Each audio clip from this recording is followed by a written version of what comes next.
No more excuses when there's nothing left. This morning we look at Revelation chapter 8, verses 1 to 5. We've been looking at the seven seals. And this number 7 means completeness. It indicates a full set time of how God is working in the world.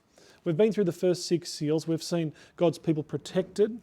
We've seen God's people taken up to be before the throne of God. They've washed in the white in the blood of the Lamb. We've seen judgment, the reality of judgment on the earth that all of us live under. But the ultimate and final judgment, God's people are taken away and will avoid and escape the final judgment. And we have the 7th seal. And it's a bit somber and sad this morning, but I'll just read it out. It's worth reading the full 5 verses. Chapter 8, verses 1 to 5. When he opened the 7th seal, that is the slain lamb, there was silence in heaven for about half an hour. Then I saw the 7 angels who stand in the presence of God. 7 trumpets were given to them. We're giving a hint that there's more to come. 7 trumpets.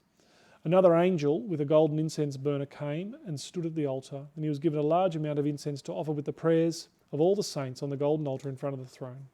The smoke of the incense with the prayers of the saints went up in the presence of God from the angel's hand, and the angel took the incense burner, filled it with fire from the altar, and hurled it to the earth.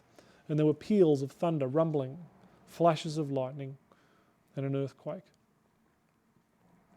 This is a picture of final and full judgment, when there are no more excuses, when all who have turned to the Lord have come in, the full number has come in, has been sealed and protected, and they've escaped the oncoming judgment.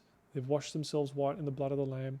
When there's nothing left, all that's left is for God to finish and ultimately fulfill full punishment and justice.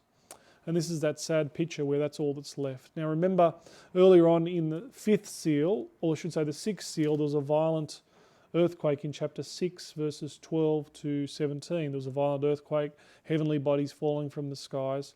And the response was, fall on us rocks. We'd rather be crushed than face the judgment of the one who is on the throne. Here, there's nothing left. It's the final and full judgment of God, righteous and good judgment of God.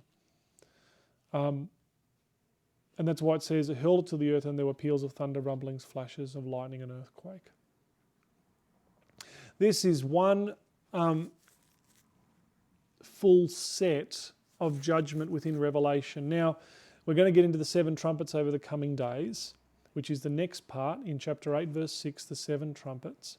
But what we need to understand before we do is the cycle or pattern of what's being shown to us in Revelation, because our purpose is to simply understand what it's saying. Revelation, and that'll be for tomorrow, a little bit more on that pattern, and I'll look forward to seeing you then.